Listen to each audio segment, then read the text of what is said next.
কখনো coefficient of friction মেপে দেখেছো? চলো আজকে আমরা কোএফিসিয়েন্ট অফ ফ্রিকশন মেপে দেখাই। তো ফার্স্ট স্টেপে আমরা একটা অবজেক্ট চুজ করব, তারই ওয়েট মাপবো। এখানে যে অবজেক্ট সিলেক্ট করা হয়েছে স্টেবলি যদি দেখি এর ওয়েটটা হচ্ছে 125 গ্রাম, অ্যাকচুয়ালি মাস 125 ইন্টু জি। আচ্ছা, নেক্সট স্টেপে আমরা ওই একই অবজেক্টকে একটা সারফেসের উপর প্লেস করলাম অ্যান্ড আমরা অবজার্ভ করলাম ওই একই মেশিন দিয়ে মেজার করে যে কতটা মিনিমাম ফোর্স দিলে মোশনটা স্টার্ট হচ্ছে, মানে কতটা মিনিমাম ফোর্স দিলে স্লাইডিং স্টার্ট হচ্ছে।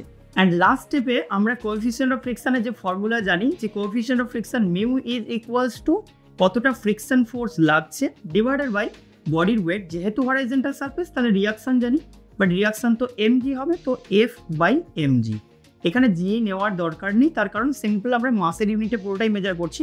এটার ভ্যালু আমাদের অ্যাপ্রক্স 50 এসছে আর এটার ভ্যালু এসছে 125, তাহলে এটা করলে আসছে 2/5, that is 0.4 is the friction coefficient. কতটা সিম্পল দেখো, যে জাস্ট ফ্রিকশন কোএফিসিয়েন্ট আমরা ভ্যালুতে যেরকমভাবে দেখি অ্যাক্টিভিটিস সেটা করে দেখলাম।